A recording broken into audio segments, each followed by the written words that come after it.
And are we recording? Yeah, we've been recording this whole time. Oh, sweet. Okay. Hi, I'm Greg. I'm the lead singer for Lipstick. I'm Steve. I'm the bassist and engineer who pays more attention than Greg. And welcome to the Lipstick Panel. Today on the Lipstick Panel, we are talking about perhaps the greatest album ever recorded by human beings. We are talking about the Kiss album, Animalize. I could not say that with a straight face. My God. But you know what? I sincerely love this album, and this is going to be a lot of fun to talk about. We have special guests live in the studio. We have Aaron and Chris from Decibel Geek joining us live at Lipstick Studios. Steve and the whole studios. Welcome to the show, gentlemen. Just making up new names for our recording studio, Greg? Yes, all the time. Pretty impressive. Yeah, it's beautiful in here. And we've got Jason Bakko from Cobras and Fire joining us via the interwebs. Welcome to the show, Jason. Thank you very much. You can call me Bakko. I will henceforth call you Bakko. I'll go back and edit that. Leave it in there. I don't care. By the way, I agree totally. This is probably the greatest record ever released on this date in 1984. I'm noticing that your avatar has a picture of the Elder cover in the background. It's actually it's about a 2-foot by 2-foot poster I printed for a local record store. They do an Elder Fest every year. It's coming up November 12th, I believe. Oh, wow. That is pretty rad. I mean, Greg, are you going to that? Nah, I'm busy. Nobody else is either. Don't worry about it. I mean, that sounds pretty cool to me. I'll listen to it that day. I mean, it's my favorite Kiss album by a pretty wide margin. Oh wow! Why am I? To correct Greg. Top 5 Kiss albums: The Elder, Rock and Roll Over, Peter Criss 78 Solo. Oh wow! Creatures and Carnival.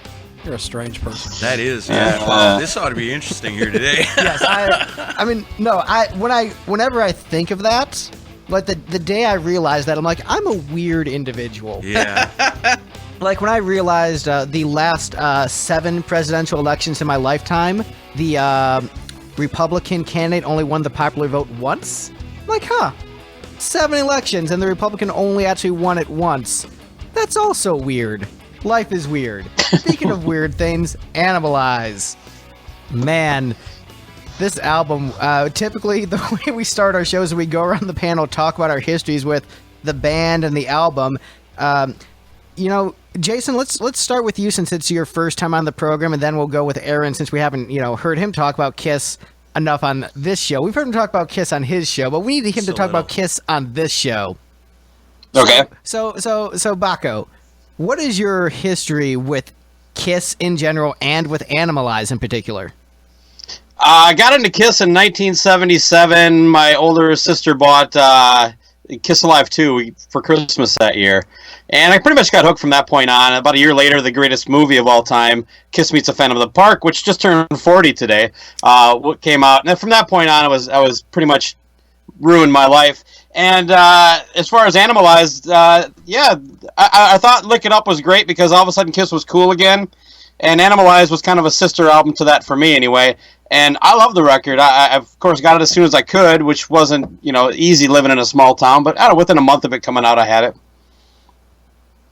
So, Aaron, how about you? What's your history with Kiss and Animalize in particular?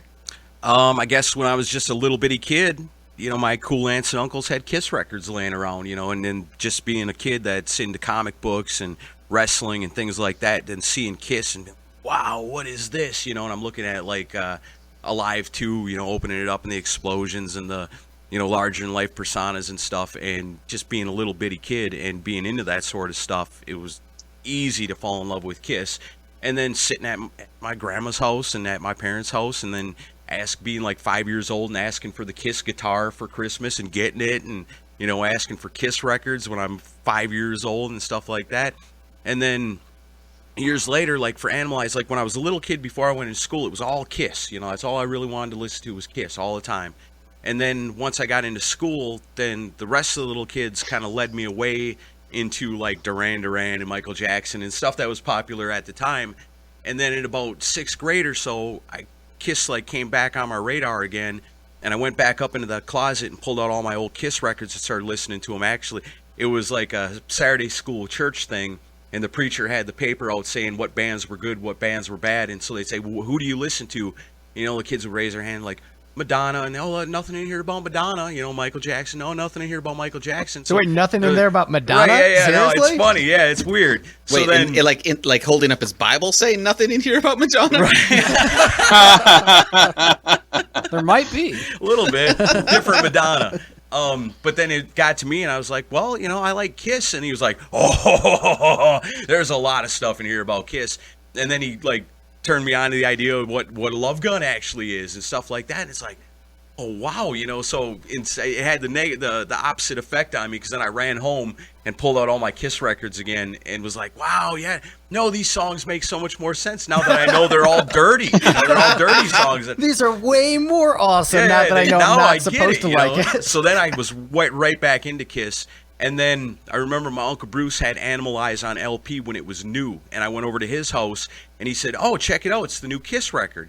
And I'm all excited. I look at it, and it's like, there's no makeup, and no Ace Frehley, and no Peter Criss. You know, what's going on here? So I had like a time jump where I didn't know nothing about Creatures of the Night. I didn't know nothing about Ace Frehley leaving the band. I didn't know nothing about The Elder at that time, or any of those in between albums. I went from the old stuff to Animalize, and then listening to Animalize, and then going back through the songs for what we're doing here today kind of like reawakened me to how important that album was to me personally, because it really was my first Kiss album back. And then having to ask my Uncle Bruce, what's this and why is that and where's he and what happened to them, you know, and all that. So it was like a reawakening to Kiss for me.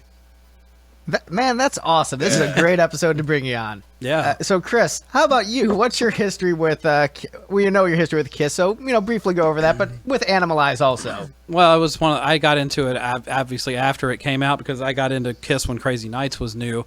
And really, I kind of got into the album Animalize through the Animalize Live Uncensored videotape, because they did this concert in Detroit and it was released on home video, and I would rent it. So like really the Eric and Bruce version of the band was kind of what I fell in love with before I got really into the makeup stuff. But I would rent that from the video store every Friday without fail. My parents would take me to the video store and say, pick something out. And every week I would pick out Animalize Live Uncensored. And after about 7 weeks in a row of me renting it, the guy at the store goes, you're the only person that ever rents this, so here, you can have it. And he gave me the copy of it. Fuck that. The guy at my video store was a dick. Yeah. He'd be like, yeah, the price just went up $2 each. Yeah. No shit. I guarantee nobody else was renting that fucker. Yeah. Well, the guy was like, you're the only person that ever wants this, so I might as well just give it to you. And so I watched it religiously, and then I got into I think I bought the album. My first albums were Ace's solo album, Dynasty, and Crazy Nights. And then after that, like I would go every week to the record store and buy used cassette tapes, and Animalize was probably week 2 or week 3. And yeah, I'll get into my thoughts on the songs as we go. But yeah, it holds an important place for me too. Steve, what's your history with Kiss and with Animalize? Well, I got into Kiss when I was 5, and I got a Raffi Kiss split. No, I started listening to Kiss in January of 2018 when Greg started making me listen to every album in order, as longtime listeners podcast know. And I listened to this album for the first time this week, and I don't think I was familiar with any of the songs prior to this, other than Burn Bitch Burn by Reputation. It precedes it. I have heard people complaining about that song for some months now. Yeah, just so many episodes, Burn Bitch Burn. This has been a slow burn reaching the song. This album was a slow burn. There were a lot of songs about fire on this one. I don't know if anyone else noticed it. I mean... Fire means dick. So, Fire My Love Gun means... That's a penis, too. All right. It's not about sword fighting or anything? No. If you're new to Kiss, they're all about dicks. It's true. Yeah. No, he's figured it out. He's had a couple albums to figure that out. I'm in my 30s, and I caught the pattern pretty quick. You got a quicker night in then. So, my brief history with Kiss and with Animalize, saw the band for the first time 2004. I was 14. So my first lineup was the Tommy and Eric lineup, and then went back in time, discovered the catalog, and would just sort of go to the local music store and then buy whatever Kiss albums they had there. And so one of my first batches of CDs I bought from the band was like Killers, the Ace 78 solo, Animalize, and Hot in the Shade. And so just like I just bought all of them together and would be listening simultaneously to these albums. So it was a really interesting experience just listening to the vastly different eras all at the same time and sort of viewing them with equal weight and equal scrutiny. And I loved this album. I jammed to it. I will go on record as saying I'm a Mark St. John fan. I own the Magic Bullet Theory album and the White Tiger album and enjoy them both very much. That's awesome. He's typically not the kind of guitar player I'm super into because it's less about melody and more about shredding, but it's so silly the way he does it and so goofy that I'm just having a great time. And you know what? Kiss doing speed metal? Yes, it's about damn time Kiss did speed metal. So it's about melody and more about... Yeah, with Mark St. John, definitely that. But I can get into each individual track musically as we get to it. But Steve, this is your first album with Mark St. John. How does he stack up to the other Kiss guitarists, Vinnie Vincent and Ace Frehley? He sounds a lot like Vinnie Vincent. It's interesting that with Lick It Up, they wanted to restrain Vinnie Vincent, like, oh, you're shredding too much, and they bring in Mark St. John. I think that was a fuck you to Vinnie Vincent. I could picked be. up on that too. Listen back to this week because I really sat down and listened to it a bunch. It is kind of strange how it went from restraining Vinnie Vincent to clearly cutting Mark St. John loose. Yeah. And just letting him rip.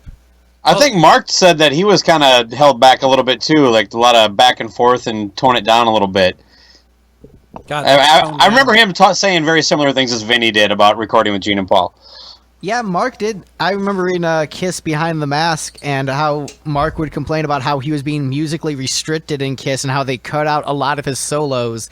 And I say, what? So Animalize was originally an instrumental. I mean, if it was supposed to be on Shrapnel Records. Yeah. If this is the restrained version of this album, Yeah, what's the original? then yes, Paul was right. Absolutely, to cut out all that so you could hear some semblance of melody on these tracks. But overall, I still think it's a good album. I don't think this is a bad album. Well, necessarily. As I'm thinking about some of the songs, about half of this is really good, and half of it is, okay, kind of bad. So, but, we'll let the ranking decide that. So, coming in as the least best song on Animalize, according to this illustrious panel of experts and Steve, we have, at this point, the worst song in the Kiss catalog, in my opinion. We haven't gotten to the absolute bottom of the barrel in the entire Kiss catalog, but if this was the last Kiss album, this would be the worst song they ever did. Murder in High Heels. This is the worst song they've ever done. I disagree. I think there's one song that's worse, but this is definitely number 2. Pun intended. I guess, according to my ranking, there are at least 5 songs. Yeah, I've got it ranked at number 7. Yeah, no, this is awful. This is... I didn't even understand what this song was trying to be until I listened to the Pod of Thunder episode on it, when they're like, oh, they're trying to be Aerosmith, but doing a really bad job. Where the riff does kind of have an Aerosmith strut to it, but Gene's vocal on top of it is devoid of any melody. Like, there is zero melody in this track, and as a guy who loves melody, and that's the main thing I look for in music, this is not even interesting rhythmically like some rap is or some prog. This is just bad on every level. The lyrics I'm actually kind of okay with. I like the whole noir kind of angle. I think it's bad, but it's at least interesting from a lyrical perspective. But the song itself is just... It's terrible. It is absolutely terrible. It is the worst Kiss song we've covered up to this point. Wow. Nah. I don't think so. I really don't. And I don't, we just did our top 5 worst Kiss songs a couple of weeks back. You And put Forever on there. You're a madman. Thank you. You know what? Murder in High Heels is pretty great. Forever kind of sucks, but Murder in High Heels. So your argument is invalid. yeah, okay. But Best I mean, Bruce I got your back on this, Camaro. I don't even think this is the worst song on the album. Yeah, me either. I got 2 songs that I think are worse. I mean, it's definitely not a top 5 song on this album, but I don't think it's the absolute worst. And even got to disagree with Chris. I don't think it's the worst Kiss song of all time either. I think it's kind of a booty shaker. I thought the riff on the pre-chorus was actually pretty good. Or I guess if they were emulating Aerosmith, they did a pretty good job of doing good Aerosmith. No, this is bad, Steve. This is just bad. I don't think so. I think it's a good song. I It's would different, but it's not bad. with a song that I enjoy, I want to be able to sing along to it. You can't sing along to it because Gene is just kind of shouting and then talking. Yeah. And it's rap, but like instead of rapping, it's like I'm gonna growl and talk about things. It's I can't defend anything about this. Those lyrics you just said are better than the lyrics in the song. Oh man, it's like a hater. And this isn't even my least favorite Kiss song. There's a song we will get to that I guarantee you when we talk about it, I will talk about it for probably 15 minutes before we get to any other songs on the ranking. And if that song is worse than this, that tells you how much I despise that piece of garbage. This at least I can appreciate some of the riffing on this track. So hold on a second though. I mean, you have Peter Criss' '78 solo album in your top 5. I mean, doesn't that kind of skew any thoughts you have on anything with Kiss related? Amen, brother. I like soul and jazz. We did an Al Green episode. I think it's a great record, but it doesn't crack a top 5 of Kiss albums for me. I enjoy the Peter Criss album. So the trick with that is I realize that one gets up in the ranking simply because that's probably my most listened to Kiss album. Like, if I'm just going to grab a CD to listen to from Kiss in my Kiss stack, I always reach for the Peter Criss 78 solo because it puts me in a good mood and I'm having fun. I can appreciate that, but you understand that basically you're saying you don't like Kiss. Look, I like Kiss, but Peter Criss 78 solo is just better than most of Kiss. And I love The Elder, but that ain't in my top 5 either. So I think you've got to take all your opinions with a grain of salt here. I mean, no, that's fair. But as we take my opinion with a grain of salt, collectively we still voted it at the bottom. So even though, yes. Yeah, but both of you like The Elder, so I don't take either of your opinions I seriously. too thought The Elder was pretty fun. So how does this work? We've taken all our lists and made the average of it, and then the way that it works. We take 9-song album. Everyone gets they vote on the song. So the best song on your list got 9 points. Okay. The worst song on your list got 1 point. We added up the points and then see where the points added up. And this Murder in High Heels still came in dead last. It still came in dead last. I had it at 5. That means, and Aaron had it at what? So that's 7 points right there. So it got a grand total of 16 points. 2 people gave it 1 point. We demand a recount. No, it's good science. We don't need a recount. I mean, this math is endorsed by Microsoft Excel. And honestly, and by Microsoft Excel, I mean LibreOffice sheets. Science gone wrong. There's only one song on this album I thought was ranked too low. Otherwise, I pretty much 100% agree with the ranking, and this is the most predictable episode we've ever done by a wide margin. We can just spend the whole episode on this one song, honestly. I mean, yeah, it's... Although we would be spending more time than Gene did on writing the song. Come on. I like the song, and I agree with what Chris said. So Steve, you said Murder in High Heels was fine with you? Yeah, it had a good riff on the pre-chorus. That's the big thing that stuck out to me on one listen was that the pre-chorus riff was pretty good. Yeah. So I feel safe in moving on from Murder in High Heels. How do you guys feel? I'm happy to do that. All right, well, hold on. The one time that I'm absolutely sure I can use this drop on a Kiss podcast. All right, I'm done talking about this crappy song. Yeah, that's right. All right, next up on the list, Burn, Bitch, Burn. Wow. I feel like Gene's Fire song should not have followed 2 Paul Fire song. Yeah. That's just I actually have a couple things on this tune when you get around to it, but I'm not surprised this came in second to last. Yeah, so here's the thing about Burn, Bitch, Burn. It's the best Gene song on the album. I don't agree. And the reason is it falls into so bad it's good territory where the other Gene songs are just bad. And a couple of the Gene songs that are bad, I still like because I'm a Kiss fan and have Stockholm Syndrome with the bands. I'm like, yeah, no, this is still cool. While the City Sleeps. Yeah. But Burn, Bitch, Burn is such a train wreck of a song that I can't help but smile and be entertained, where he seriously thought "I want to put my log in your fireplace" was a good lyric. Like, that is... You know what's romantic? Logs in fireplaces. Like it's first of all Well, comparing the the song's penis called to Burn a Bitch log. Burn. I think romance is out the window. Right. But like a log is just like, you know, thick and stumpy, and that's just an awkward. Like, that's just such an awkward way to describe your genitalia. So And fireplaces are usually wide and open. right. right, It's and not. also. Yeah, it's not necessarily If a you humble want to brag. describe anything with sex as a burning sensation. so, I feel like Gene has forgotten what it feels like not to burn. so like these factors combined, and you know, honestly, it's a fun riff. It's pretty catchy vocally. Like it's a catchy song, and the thing is, as someone who thinks like 98% of Kiss lyrics are pretty dumb, like in general, I think Kiss is a pretty terrible band lyrically. And so this song is like the epitome of bad Kiss lyrics, where they make Plastercaster look clever.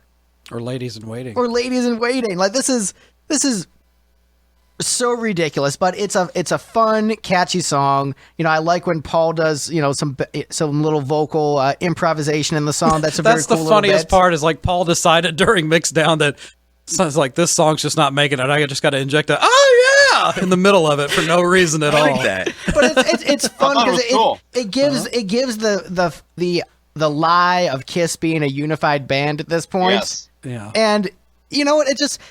It's fun.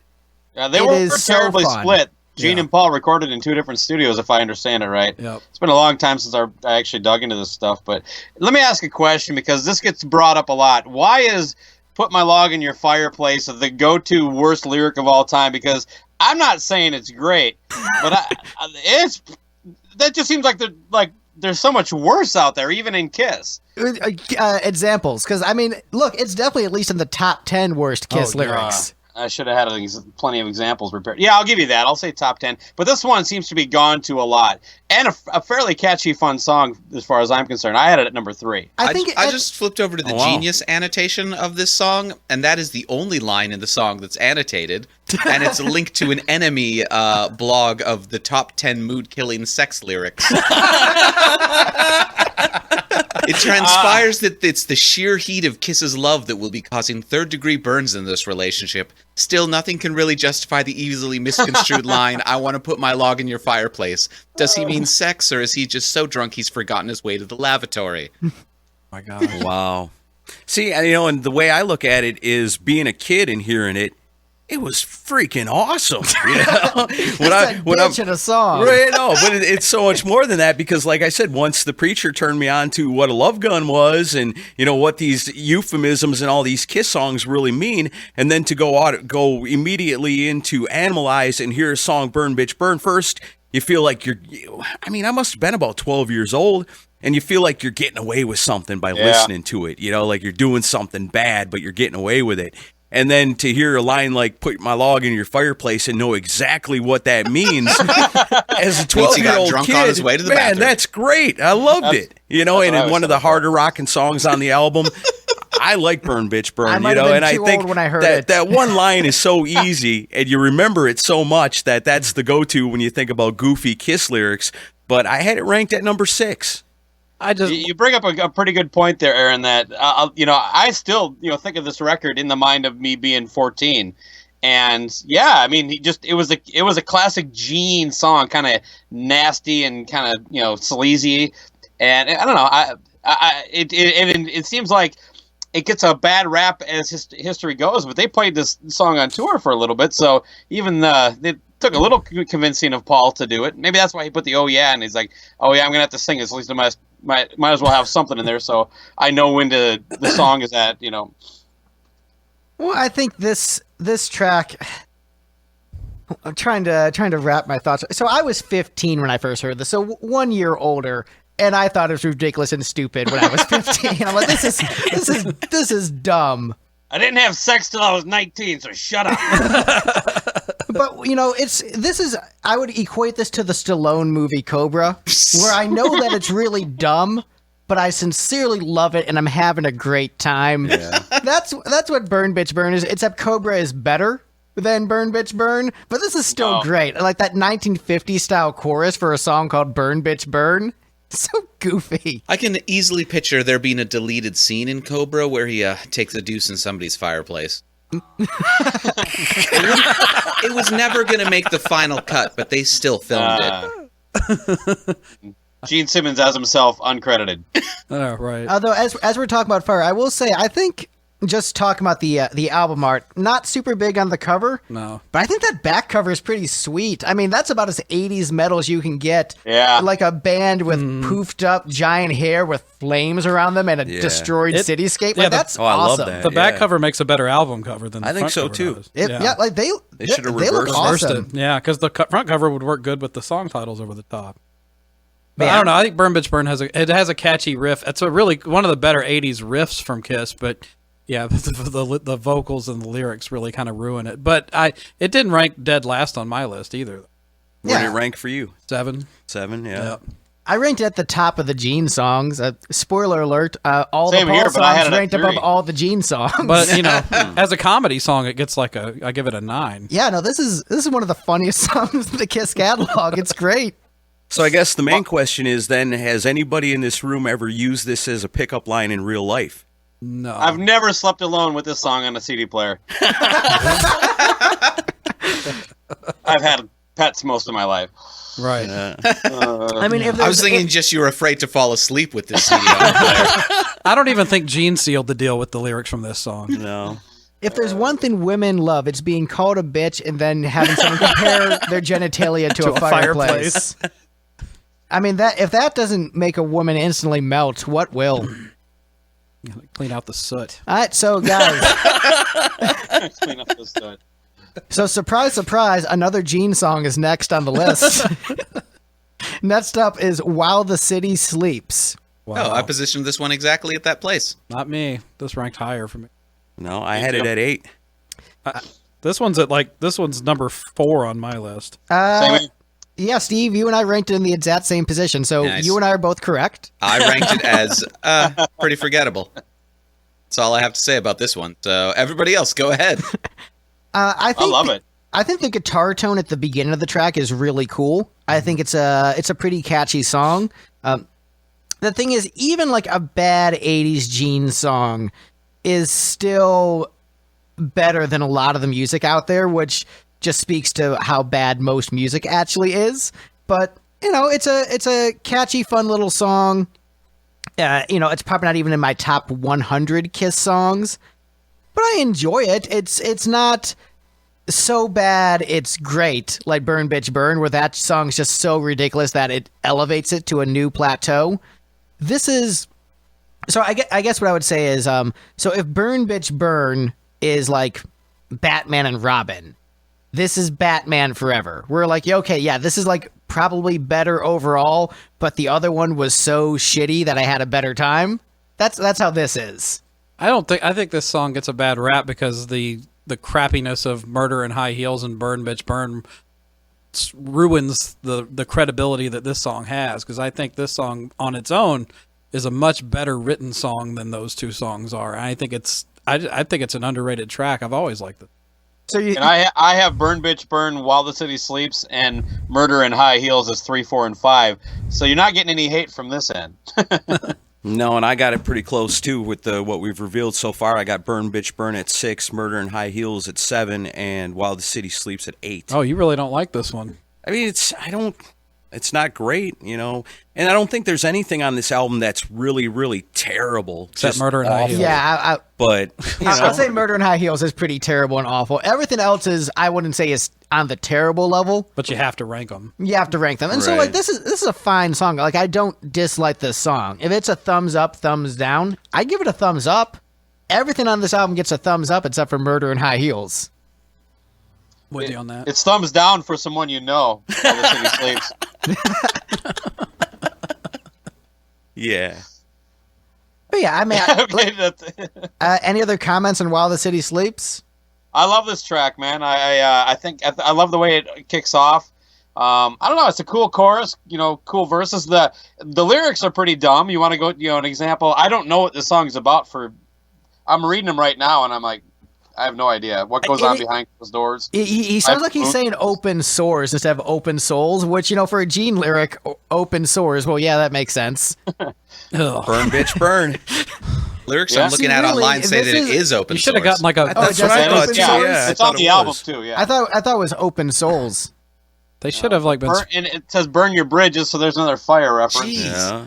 This song always kind of reminded me of like a Creatures of the Night kind of song where it's like, hiding in the darkness, all this stuff where it's like, the losers always win kind of thing while the city sleeps. So wait, you're out comparing in the While the streets, City Sleeps to Creatures of I'm the just Night? saying, like, I'm not saying like, The sentiment. the sentiment of it, like the underdog, like in this era, the rock and rollers were looked at as, lesser than, and the dirt balls, the scumbags, and those were the kind of people that listened to Kiss. Like if you had long hair and a denim vest, you were and listened to Kiss, you were a dirt bag. And I think Kiss kind of reached out to those kind of people that felt like outsiders because they were fans of this kind of music. And I think this is one of them songs like Creatures of the Night that are meant to reach out to that group of fans that felt like outsiders. You know what I mean?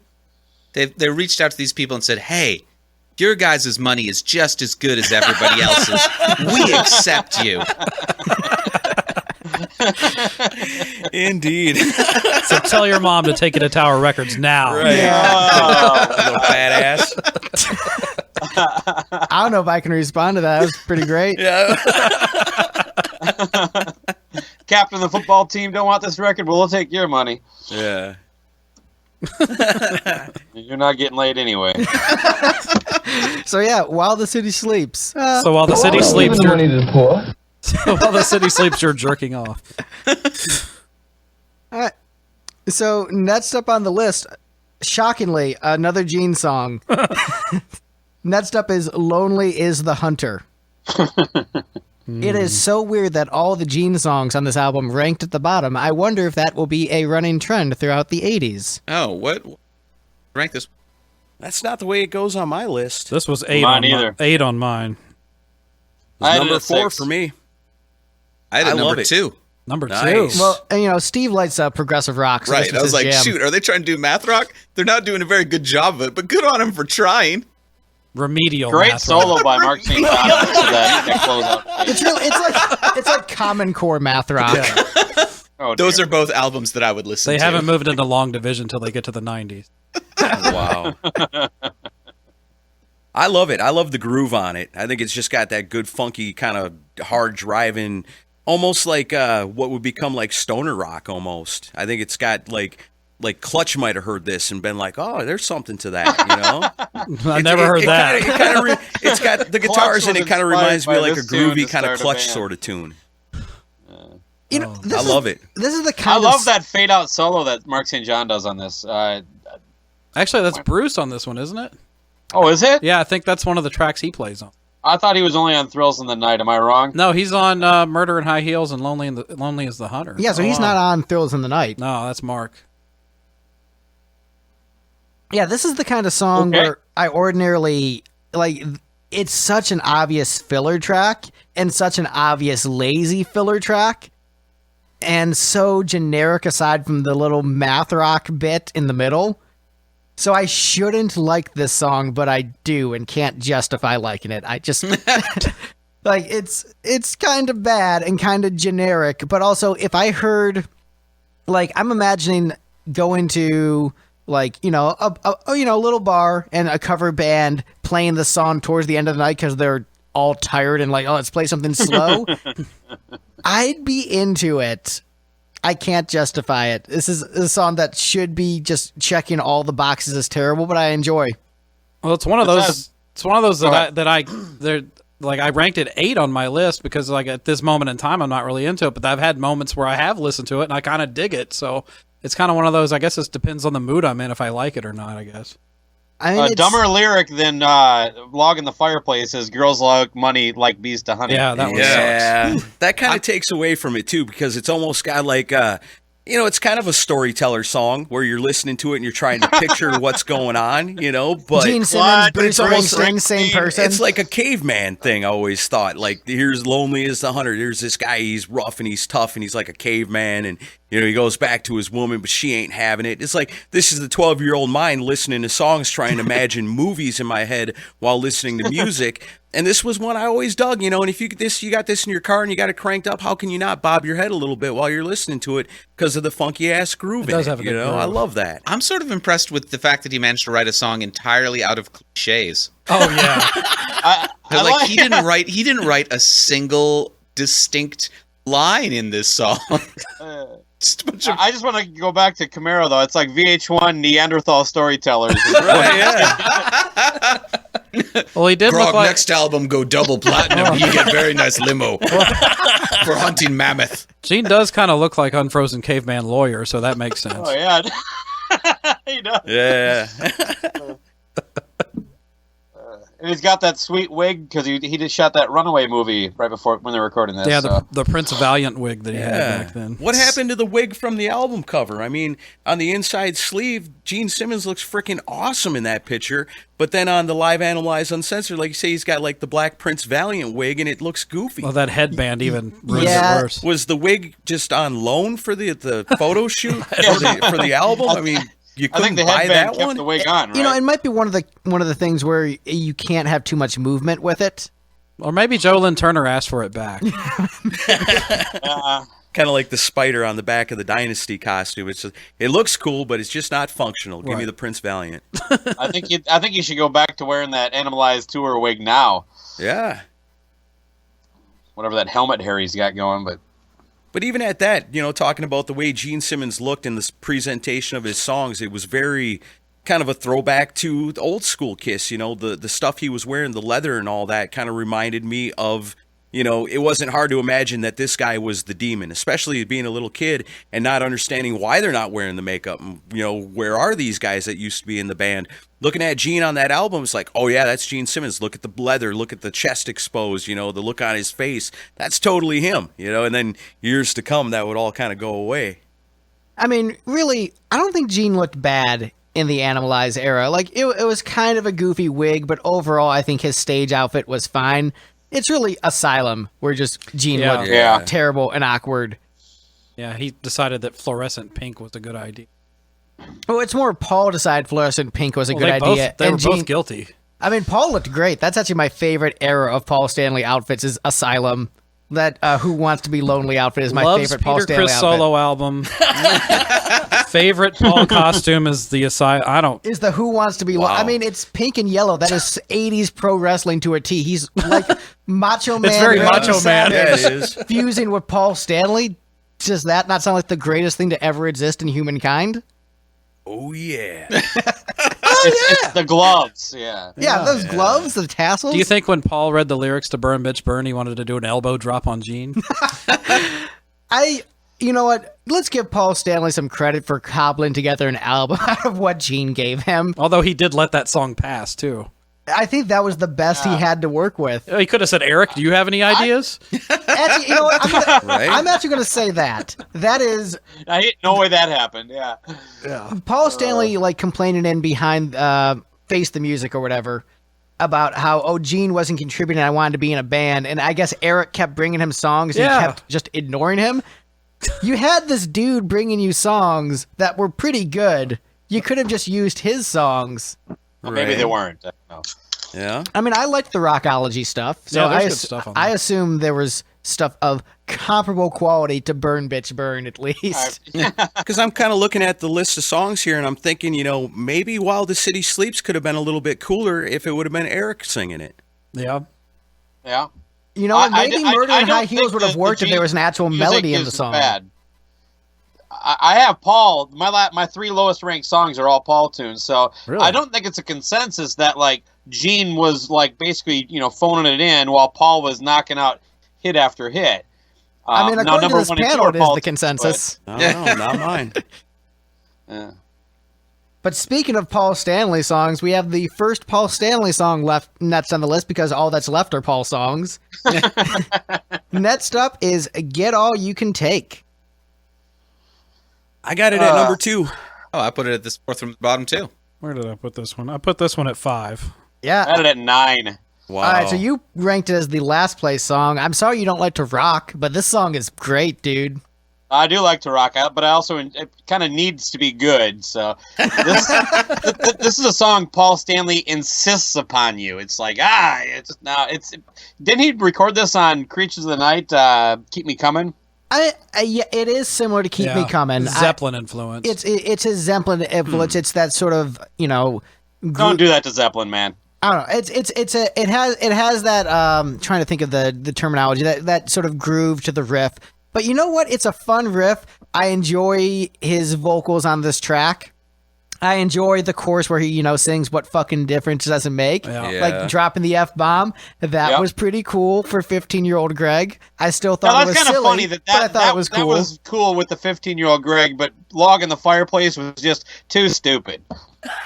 I mean, Not straightforward enough. Burn, Bridge, Burn. That's kind of dumbed down So for me.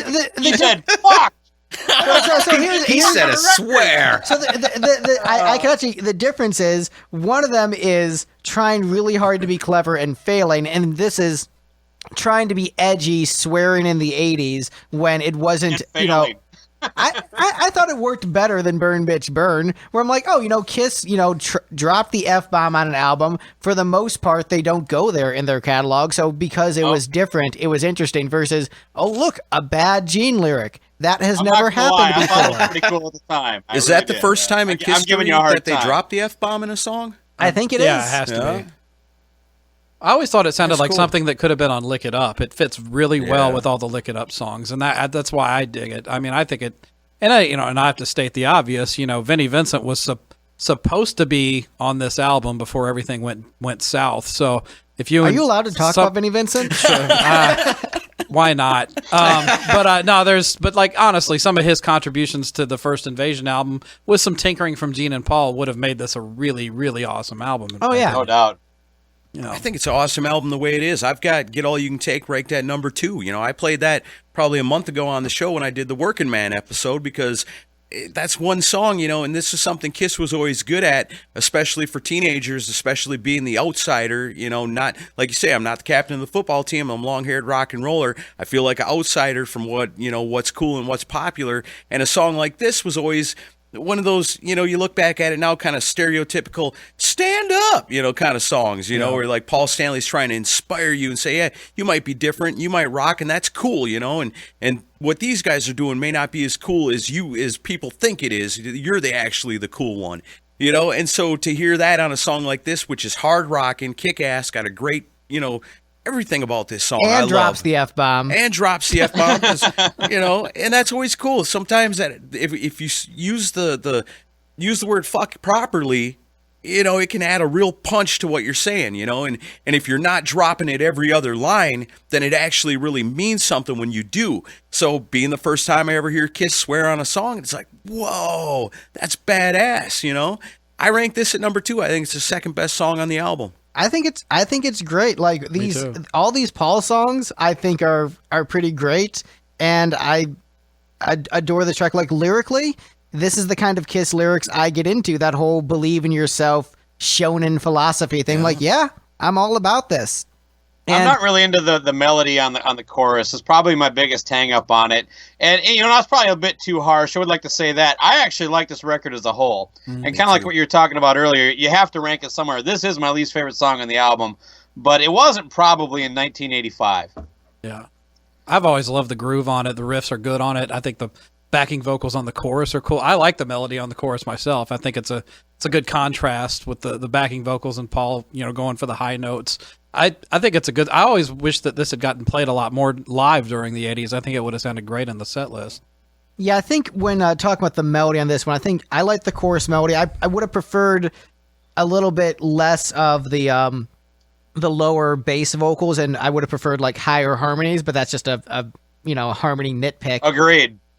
Which I think is sort of just across the board with 80s Kiss. Paul just really likes to go deep and low, and I think with hair metal, you typically want higher harmonies. So that's just a beef with 80s Kiss production in general. But as far as the writing of the song goes, I think, the verses melodically aren't typically as melody-driven as I'd like, but those riffs are so fun, and the vocal is so good where I give a slightly weaker melody a pass because you have all these other good components going. And with the good lyrics great vocals and great riffing. Yes, the melody could be a little bit stronger, but I think overall it's still a really great tune. And you know what? If I'm grading it on a scale, I'm going to give it an A. I'm going to give this song an A. Paul Stanley's vocals on this whole album are just killer. Yeah. I think Lick It Up and this record back to back are, I mean, probably Paul at his peak in the non-makeup years. Yeah, because he kind of went overboard after this album, especially on Crazy Nights. Good. So my complaint with this song is that there was the one song on Lick It Up too where this happens, where you can tell that Paul is really trying to like keep up with his new contemporaries in the hair metal scene, and like he's singing these really high pitched melodies that just are really boring. They're him just hitting a bunch of same high note over again. Yep. And you know, that is a sort of a valid criticism where people say Paul Stanley was a better musician in the 80s, but he wrote better songs in the 70s. And I totally get that argument. Like, it makes sense to me. I don't know. He wrote 1,000,000 in the 80s, and I think that's better than most of the stuff he did in the 70s. I mean, 1,000,001 is pretty good. And I still love 80s Paul, and I still will put this right up there with, you know, some of my favorites on Rock and Roll Over. I think that's a great cut, but, you know, it's a different animal, but I would say this song is something to be proud of, not embarrassing, and I think holds up pretty well, personally. Yeah, I agree. I think Paul's writing in the 80s is only overrated by Paul. I think he had good tunes in the 80s. Not as good as what he thinks, but I think if we're going back to the drop in the F-bomb for the first time in the catalog, I think this song was a waste for that. That's the sort of thing where, like, I agree with what you guys are saying. Point, where yeah. if you don't swear a lot, when you do swear, it really packs a bunch of punch. There's that one Warren Zevon song on his last album before he got the diagnosis, where he, is basically just him going to the doctor and it's just a string of cuss words, his failing health, and like it really, hits you in the gut because you know that right after that album he got diagnosed. But like this one, like this song doesn't it's kind of deserve muddy. You can't really, almost like that Who song. Do they really say the fuck in it? Who the fuck are you? Oh yeah. Because they played on the radio. This kind of has that, like, it didn't have that like brazenness that we heard with Appetite for Destruction, which kind of really shocked people to hear the F word on a record that's selling that many copies. Mm-hmm. This is kind of we're broken different. Yeah, you can almost be interpreted as anything. It's subtle. But I do love that it's in like a catchy pop hook. Like that is such a Kiss thing to do. Like it's our first time dropping the F-bomb in the catalog. Let's make it catchy and sing along. Like that is such a Kiss thing to do. Yeah. So I think it's fun the way it's so like sing songy with the way they use it. I want to fight. That's a good fighting song. Yeah. Yeah, it is. Well, hey, all right. Well, next up on the list we have Under the Gun. I got so many of these in the exact right spot. So this song, I think, probably benefits the most. Zero. This song probably benefits the most from the Animalize live uncensored video, where seeing that song in the live context, it's Kiss doing speed metal live. Yep. And it's awesome. And there are a bunch of Paul Stanley songs in the 80s, like sort of one per album. Where like, here's the fast, kind of thrashy Paul Stanley song for the album that's just high energy, kick butt, not as melodic and more just about rocking. And that's what this song is for this album.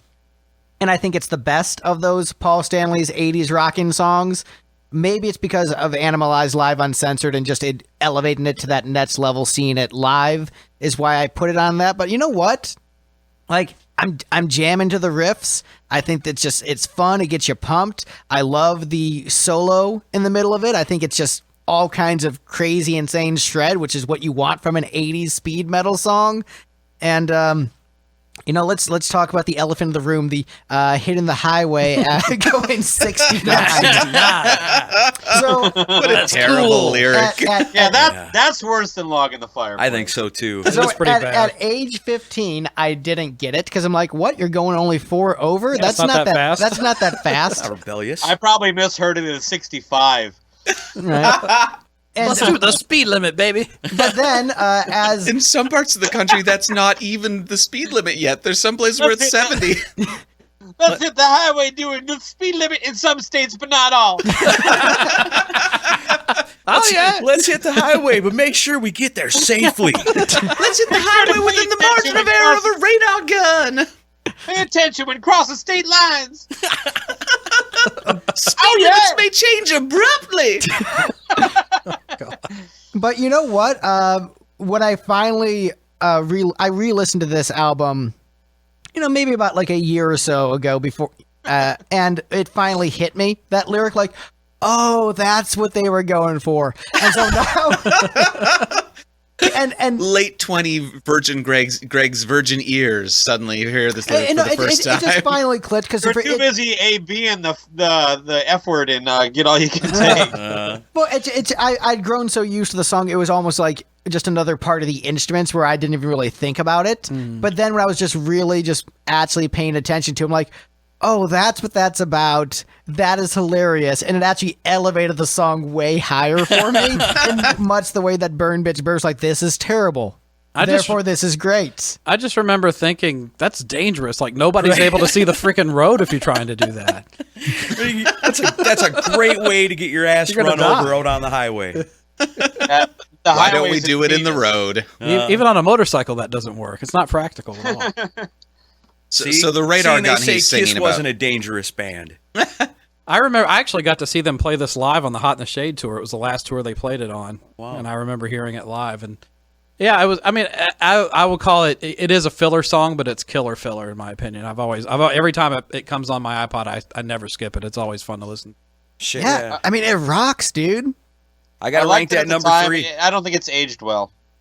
I think it's aged well. I mean, not with speed limits, increasing. That lyric gets worse and worse. Exactly. When the speed limit is 85 on all roads, and we're on self-driving cars. Actually, when the speed limit's 120 and we're all in self-driving cars, that lyric's gonna be like, well, no, then it's gonna age even better because then you can do it safely, dude. People are gonna be like, what are you on the taking the highway in a golf cart? Tell that to Sammy Hagar. Well, and then when they play in Canada, do they got to sing it in kilometers? It's like 40 miles an hour. So that people understand. They're not even on the highway. 40. There's like a Walmart edit version for the rest of the world where he translates it into kilometers. I mean, 169 is a pretty fast speed. Kilometers for your That's pretty good. I got to rank that number 3. I think it's a hard, kick-ass, rockin' Kiss song. It's the kind of Kiss song that I always liked because you could take that to your friends who are listening to Metallica and Megadeth and Slayer and be like, yeah, fuck yeah, Kiss rocks. Listen to this. It's a shredding, freaking rockin' song, Yeah, I mean, there's no way that would have worked with anybody I knew that liked Metallica. Yeah, no, this definitely would not have worked. Check out this tune, man. No, how about Burn Bitch Burn? Yeah, they were cool with that. Yeah. I mean, Carnival of Souls is the album you'd want to do that with. Right. But yeah. So the radar gun that he's talking about here, that's And it's about Paul Stanley's dick. How this girl's gonna get some of his dick. one of those, right? Yes. That's his radar for love. Yeah, and the His highway radar love gun. Well, that comes on the next Yeah, that'll album. be the next album. Golden Radar Earring for meets Love Kiss. gun, Austin. There's a radar song on the next album. Yeah, and it's not as good as both of the songs you think about while listening to it. That's true. Finally, you got something right. Yeah, Under the Gun. I like it. Any other thoughts on this track before we move on? Just that I had it at 8. You guys covered everything else. I had it at 6. I had it at 3. Hard rockin' Kiss song. I love it. All right, well, next up on the list. So, surprise, surprise of the top 3. Who could have seen this coming that these would be the top 3? Next up is Thrills in the Night. This was my number 1. Yeah, I mean, I knew The that. number 3. I knew what the top 3 were going to be. That was my prediction. I just didn't know what order they would be in. But yeah, Thrills in the Night. This is, I think, a lot of the best parts of 80s Kiss all in a single song, where it's a bit more musically complex than their 70s stuff because they've gotten better as players. You've got Paul Stanley doing a great vocal melody, utilizing his great new vocal chops. You've got Mark St. John doing playing that justifies Mark St. John as the guitarist in Kiss, where it proves he's no slouch. Great solo. He often gets criticized for not really having melody or arrangement for his solos, but it's so well arranged. Lyrically, it's edgy. It tells a story, and so there's something to sink your teeth into. And Jean Beauvoir, who I'm a big fan of. I love his solo stuff. I love his work with the Ramones, and I would have preferred him to have been in Kiss for a couple of albums than Gene, and because He kind of was. because he did some ghost playing on the album, great bass playing, co-wrote some great songs with Paul, and if you listen to his solo stuff he was doing at the same time, Yeah. if you heard those songs with Kiss like production and grit, like those songs which were already good would sound so much better. They were just a little bit heavier and a little bit more aggressive. And since Gene was checked out anyway, I would have rather had those great, Jean songs than those crappy Gene songs. And then just have Gene come back at like, I don't know, Hot in the Shade. So have like a couple albums where you get those great compositions from him. And as a great singer, I would have loved that alternate history. But, it wasn't to be. But as it stands on this track, his bass playing is great. His co-writing is great. Great melody. I love the change up after the solo where the rhythm changes a little bit. There's just so many great things going on in this track. Yeah, I echo your sentiment. I always thought this sounds like I could have heard Dokken do this song. It fits in very well with what they were doing at the time. Dokken did do a lot of shitty songs. So Oh, gotta be kidding me. All right, but yeah. Anyway, I like the lyrics. I like the vocals. I think the solo is great. It's a great melody on it. I don't find anything wrong with this song. I've always liked it. I think it's really good on Animalize Live Uncensored. This is another one that I think could have made a return to the set list at any point, but for some reason it never has. I would love to hear 2018 Paul sing this song. No, bite your tongue. Only if it's lip synced. I would like to see something like this thrown into the set list now, but yeah, this song sucks. Yeah. This is a great song. What's your justification for why it sucks, though? It's another one of those, I don't know, it kind of reminds me of Sure Know Something in a bit. And that song sucks? Sure Know Something's my favorite Kiss song. No, of course it is. I like melody. On the It sure unplugged knows version of that, something. on the unplugged version of Sure Know Something kind of brought me back to that. I prefer that version over the one on the actual record. But of course you do. I don't know. This is just kind of plotty, and it doesn't go nowhere. I just keep. It's just. I don't know. It never really has a hook or grabs you. A hook? It is a great solo. Yeah. But I don't. The story's boring. I don't know. The lyrics are okay. Again, I like almost everything on this record. This is just my second to least favorite one. But other than like they should dig deep and throw this kind of crap in the set list once in a while, it doesn't do much for me. I'm still trying to wrap my head around you saying the song doesn't have a hook. Like, that is not computing in my brain. Yeah, It's I feel like perfectly this is one of the rated, catchier songs on here. That's perfectly It's right. actually it's not very catchy at all. They made a music video for this, and it didn't take off because no one wanted to hear it a second time. Well, here's what I'll say about it not being catchy. If you ever listen to the Pot of Thunder episode on this, Chris L. talks about how he hadn't heard the song in 30 years but still remembered the hook. Like, to me, that is the epitome of writing something catchy. What, this is a Desmond Child co-write? So, like, it's a catchy fair. hook. To me, catchy and a hook are two different things. Candy bar commercials are catchy. Things you hate to hear over and over again but never forget are catchy. A hook is something that brings you in and goes, I need to hear that over and over again. Wait, are we still talking about Thrills in the Night? Yeah, we're still talking about Thrills in the Okay, Night. that's not the Desmond Child co-write. It's not Desmond Child? I've had enough. Jean Sounds Beauvoir like it. wrote Right, so, that. yeah, it's Beauvoir, but still. Sorry, I was that's not why paying attention for a bit. I I was reading Mark St. John's death. Oh. What I the- differ between hook and catchy. Catchy just means memorable, and that can be good or bad, but it doesn't mean either. It just means memorable. You don't forget it, and I'd agree with that. I've never forgotten the way that this song flows, and I don't listen to it that much. But a hook is something that grabs you and pulls you in. Some wisdom in that, I think, And here's something interesting too. Like, Thank you, Aaron. You're welcome. When you do a podcast with a guy for 7+ years and you get to know him real well, when we put this list together, I knew, of course, Thrills in the Night's going to be number one for Chris. Yeah, he knows So let that. me ask you, Chris, where do you think I ranked Thrills in the Night? Ugh. 5. I thought you knew me. Yes, I Are we don't. seeing the end of a friendship here? Well, you would have ranked the Ugly Kid Joe version at 5. There's an Ugly Kid Joe version? Oh, shit. I got to go check this out. I'll be back. He sounded excited.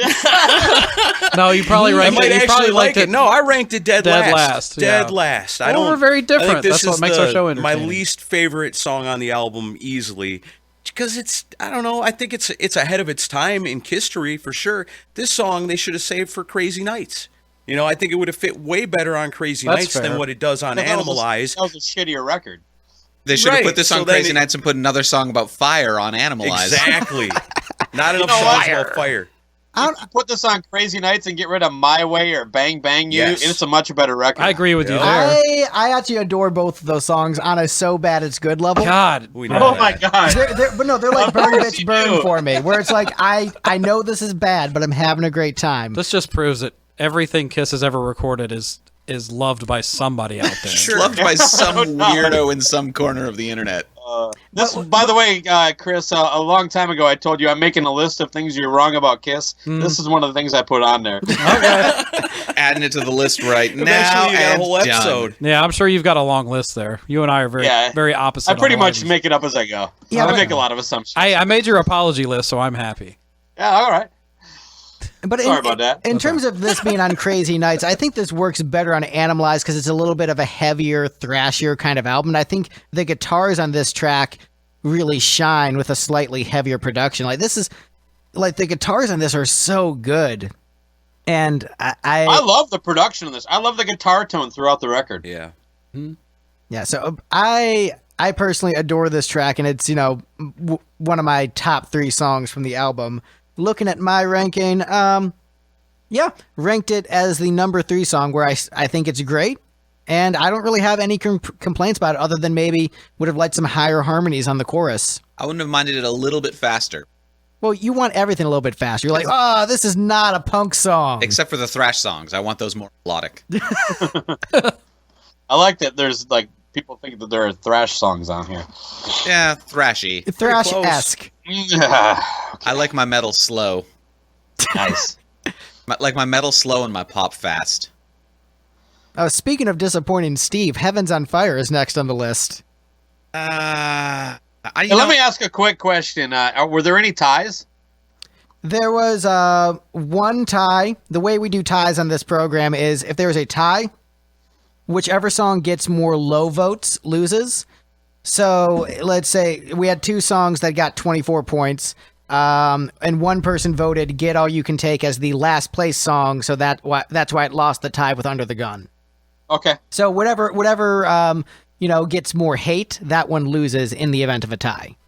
Well, so like my votes do matter because I had Get All You Can Take last. Yeah, so Really? see, You were the deciding vote then. Yes. you affected the ranking on that. I had Thrills in the Night the second to last. You song. think Murder in High Heels is better than Get All You Can Take? You think Murder in High Heels is better than Thrills in the Night? Here are the songs I ranked below Murder in High Heels: Lonely as a Hunter, Under the Gun, Thrills in the Night, and Get All You Can Take. Wow. All right. And I only put and While people the say City my Sleeps opinions and are Thrills in bullshit. the Night. What you talking Under about, that. Willis? So I'm looking at the numbers and I'm noticing that my votes really don't count. I ranked Heaven's on Fire second from the bottom, and that doesn't matter. It was, 10 points away from the first point song and 6 points above Thrills in the Night. I mean, well, hey, if there's enough consensus, it accounts for the one weirdo who It's doesn't true. like it. It's usually the cream rises to the middle, and just some stuff that everybody consistently says, yeah, this one's pretty good, takes the number 1 spot. Oh, hilarious! But yeah, all right. So Heaven's on Fire. I don't care that it's simple. I'm listening to Kiss. They're a pop band. If you're listening to Kiss for musical complexity, you're dumb and you're wrong. Was this your number 1? No, this wasn't. This I predicted this would be your number 1. actually no. Yeah, this was my number 1. Right. I know Same you. here. So I think it's. I mean, I strive for just catchy hooks nonstop, and that's what this song delivers. Great vocal by Paul. That intro sets apart cover bands that would want to do this song because a lot of cover vocalists could not nail that intro. True. And so- current current singer of the song can't do it. But Right. I'd be okay No if they used a piped-in vocal like with the stage black for this. I think you're going to get that on the next Yeah, tour. but what I I think you get it for everything he sings on this tour. I think so too. But what I'm saying is like that. I mean, he was able to do that intro for many, many years. Sure. And No, so yeah, let's taken the away. guy's in his 60s. Yeah. Let's not bash too much. Yeah, this is. There are dudes in their 20s who can't do that intro. I True. can't do that intro. It It's is a tough one. Actually, I think most people on the planet can't do the intro at their peak. Right. So it's so that intro alone like sets the bar of, the kind of like you have to at least be this good to sing this song, and immediately eliminates so much of the competition. But, taking that out of it, yes, very simple, but it's not, the guitars aren't meant to be like the main thing of the song, which No, the it's main all thing about the melody. is the melody. And so It's a lot like Lick It Up in that way. It's, Yep. it's very Yeah. much just boom, a hit song. Absolutely love this song. I don't get sick of it, oddly enough, because being a big fan, you kind of typically dive into the deeper tracks. This is one of the hits that still resonates with me. This and Lick It Up, very much. But I agree with everything you just said. It's just a perfect kind of rock pop song. It's why this kind of shot Kiss back into a little bit of relevance at the time.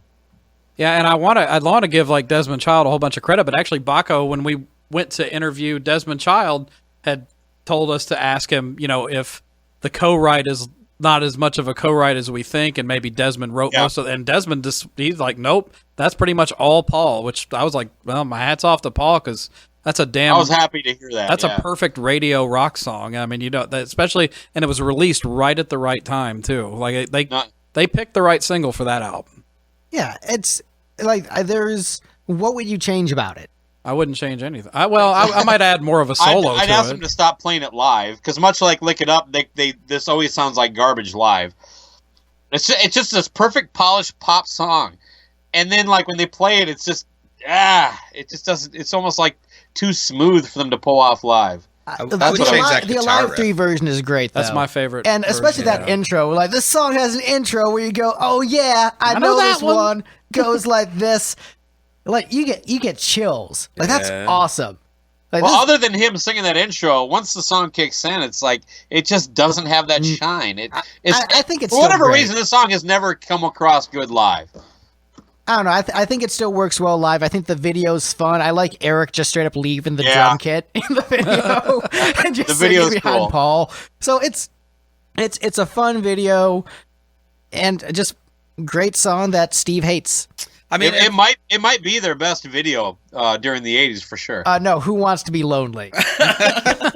I don't think anybody saw that one. All right. Well, there were. You had to spend $30 to get the VHS of Exposed to see it. Yeah, play the uncensored version.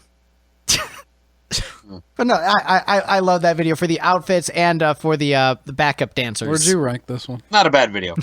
I ranked Heavens on Fire at number 5. Middle of the pack. It's middle of the pack for me. I think there's songs on this album that are better. I think there's songs that are worse. I think it's a Kiss Speaking of the pack. classic for sure. And I think my best memory of it was being a young kid. And Bakko, you're probably going to know what I'm talking about, being from up north. We go to the fair, and there was always a ride called the Flying Bobs. Oh yeah, Remember the Flying Bobs? And they always cranked real Yeah. loud music, right?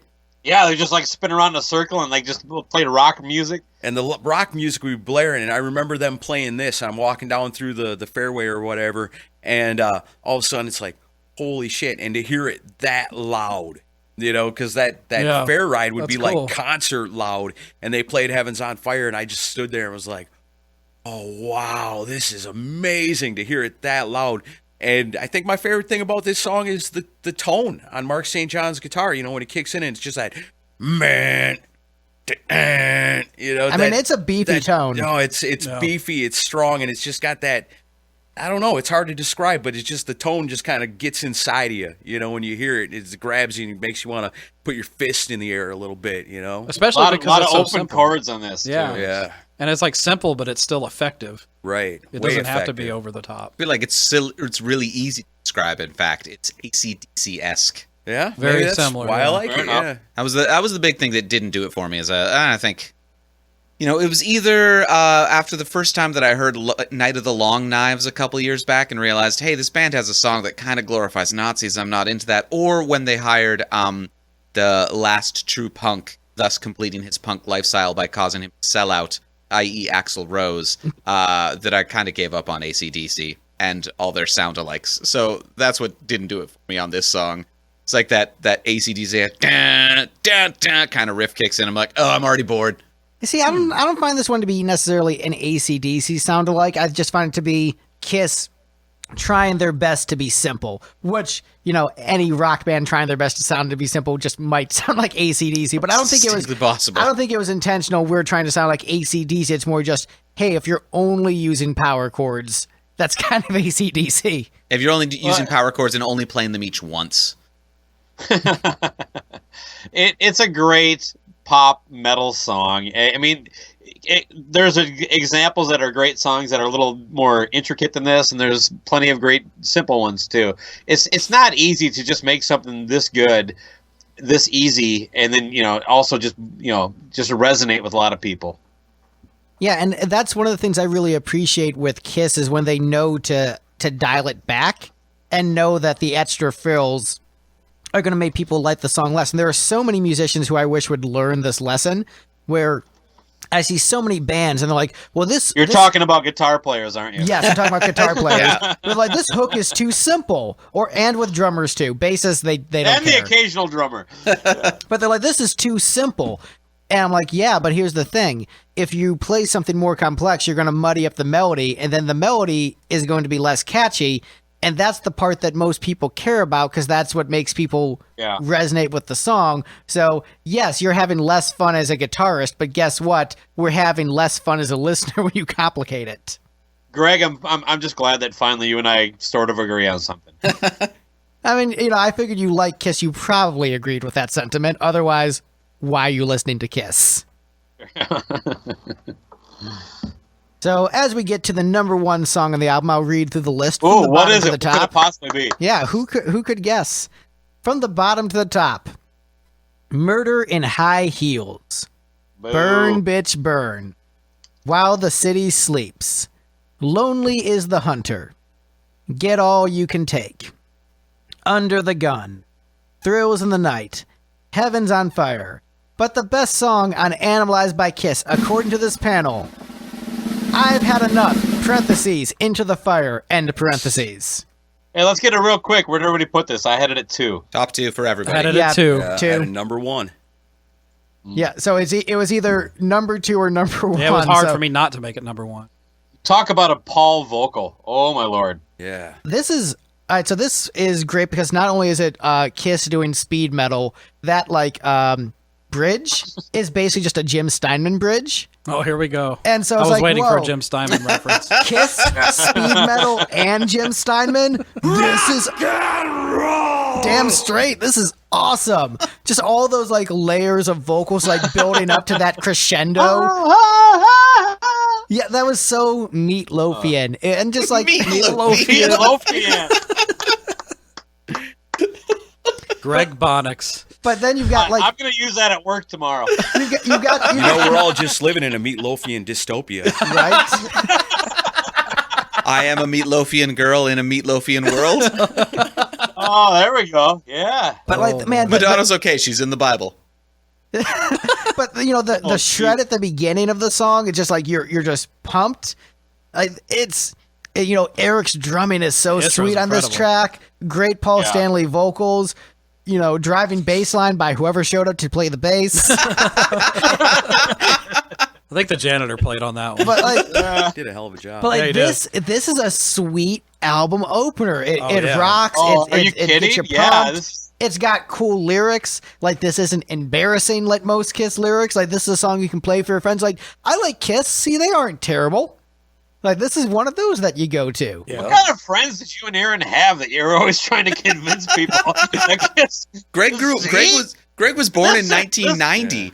Yeah. I mean, honestly, the I people that was- like I you had very described sound like abusive my friends. parents. I'm like, no, listen to Kiss. It's good. Bakko, I'm a millennial. My peers were listening to My Chemical Romance. Sorry for them. Like that's what I They're was up sorry for against. themselves. 1982. And they'll let you know about it. I'm so sad, you guys. Let's listen to sad music. We could all be sad together. Oh, It's God. basically Greg's trying to save a whole This record, generation Lick of It Up, people, you know. like opened up my world. It was like suddenly it was okay. I could listen to Kiss again. I didn't have to convince anybody. You know, it was just like, look, we all love this, right? Yeah, let's all pretend to have sex. But this is just a great rock song. This gets you pumped. Like if you're at the gym and this song comes on, you're going to start working out faster and like mess up your reps because the song is so sweet. Throw your back out to this. That Yeah. dude next to you is going to really check you out too. Right? It's probably a great song to get a speeding ticket to. Oh yeah. Oh, I'm no going doubt. 69 Well, yeah, and say a while you're hitting the 65. highway doing 69. Yeah. You realize you're going 4 miles over the speed limit? You can't prove it in court, cop. What fucking difference does it make? Oh boy. Got any weapons in the vehicle? Just this log.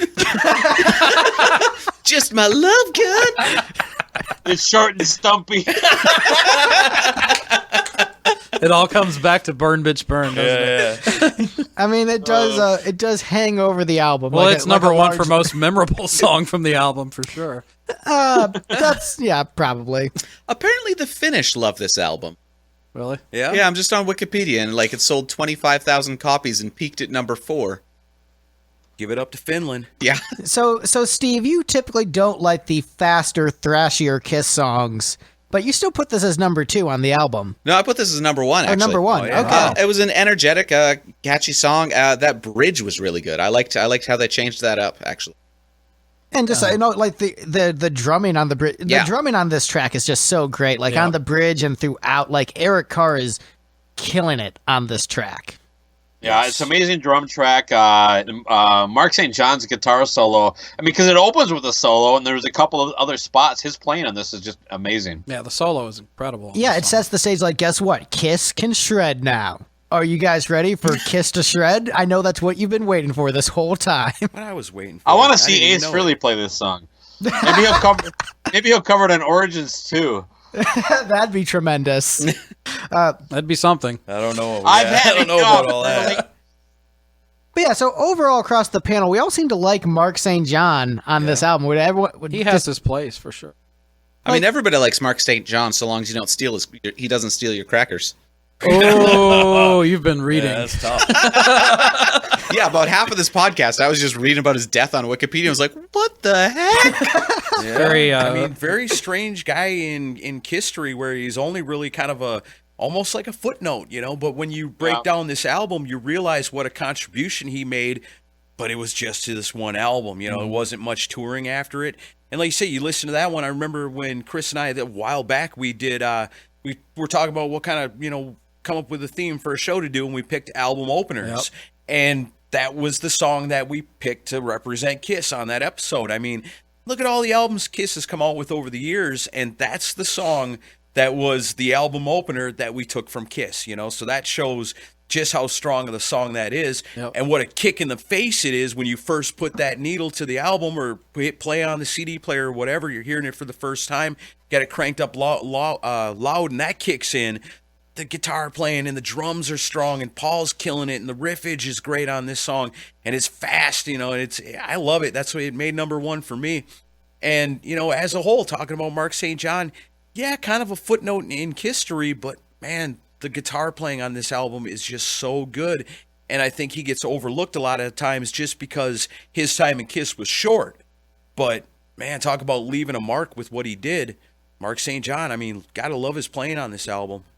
Yeah, I think I do understand people complain about him being generic. Like, I mean, this song, he literally think he starts is. off with a dive bomb. So he is falling into all the tropes of the era. And But that honestly, dive bomb fits. it Yes. does. Yeah. It fits like, yeah, you did Fits a like a dive bomb glove. at the start of a thrash song. Duh. Like that's what you should do.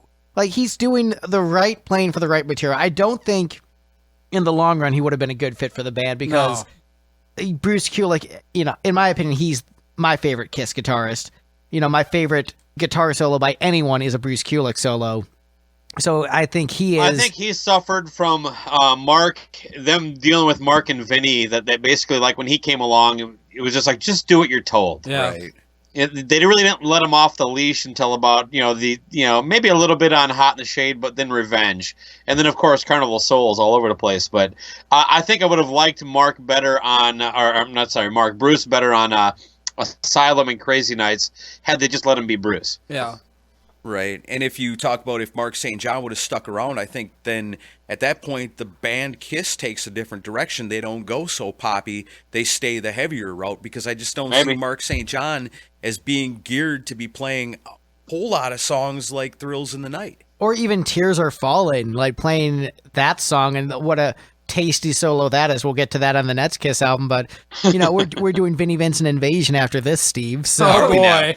Nice. Oh yeah, surprise. That's the next Kiss album we're doing is not going to be a Kiss album, but we're going to do the Vinnie Vincent Invasion album because there's just so much to talk about with that man. Do a lot of non-Kiss albums. Kiss album. That's It's all within the family. It's all within the family. You got to do Fraley's Comet then. No, we don't have to. Oh, why not? So the reason I'm doing I want he to loves do. the poppy stuff. Why wouldn't you do Fraley's So Comet? here's why we're doing Vinnie Vincent Invasion, because I want to A-B it with Animalize, in particular with Steve, in terms of comparing what songs could have ended up on Animalize, what direction Vinnie took. I think that's more interesting versus, like, we didn't do Out of Control, even though I love that album. It's I didn't want. And if we start to get into all the Kiss side projects, we'll never get through the catalog proper. Now, I know you're probably not going to do an episode on Peter Criss's One for All album, but I ask that you invite me over to watch Steve listen to that album. So here's what I will tell you about One for All. It is a good album. Let me know when that's happening. I'll fly down. Yeah, it's worth it. It is a good album No, it's not. with terrible vocals that ruins the entire experience, and so it's unlistenable. I think the songs are great, but the vocals are so bad I can't listen to the album except for maybe 2 cuts. But I like the songwriting a lot. I think the songwriting is very strong on One for All. And look, if I'm telling you the vocals are bad, I love Peter Criss. He's my dude. It's an awful album in terms of vocal. Yeah, I just want to watch Steve react to it. Yeah. I want to see that perfect blend of confusion and disgust on his bass. Right. So wait, this song's about 9/11 too? They all are. 9/11-2, The Revenge. Nice. Electric Boogaloo. History repeats itself. History repeats It is itself. a History repeats disaster. itself. So that makes Sounds like a Megadeth song. History repeats itself. So Steve, overall, how did you like Animalize? I wasn't my favorite Kiss album. I think I like disco era pop Kiss best, or doom metal era Kiss best. What is doom metal era Kiss? Basically the last 90 seconds of the album cut version of Black Diamond. What, were they slowing down the one note over and over Yeah, again? where they accidentally invented doom metal. It's great. Oh, yeah. I never thought about that. Look, I'll give credit where credit is due. I'm not super much a Kiss fan, but they invented doom metal, and for that, they have my eternal respect. And first rock band to rap. That's right. Yeah. Chris's Invented favorite song, rock and Read My rap, for Body. which they do not have my eternal respect. Yeah, I think dude, you love Anthrax the would be happy 90s. to pass that on to them. Blame them for new metal, whatever. Dude, Steve, without Paul Stanley, there'd be no Fred Durst. Paul Stanley must die. Title of my next book. Well, that's our show, ladies and gentlemen. Bakko, where can we find you on the internet? Plug yourself. Go ahead, just type in Cobras and Fire podcast into your Google, and you'll find us pretty much anywhere. We're on iTunes, SoundCloud, Stitcher, every kind of podcast catcher you can dig around with. But yeah, whatever. Yeah, it's not too hard. We're also on Facebook. Yeah, give us a like, follow us, and join the Cobras on Fire group where we do a lot of uncensored shit. And it's a private group though, but it's all you need to do to join is to ask. So I thought the show was called Cobras and Fireplaces.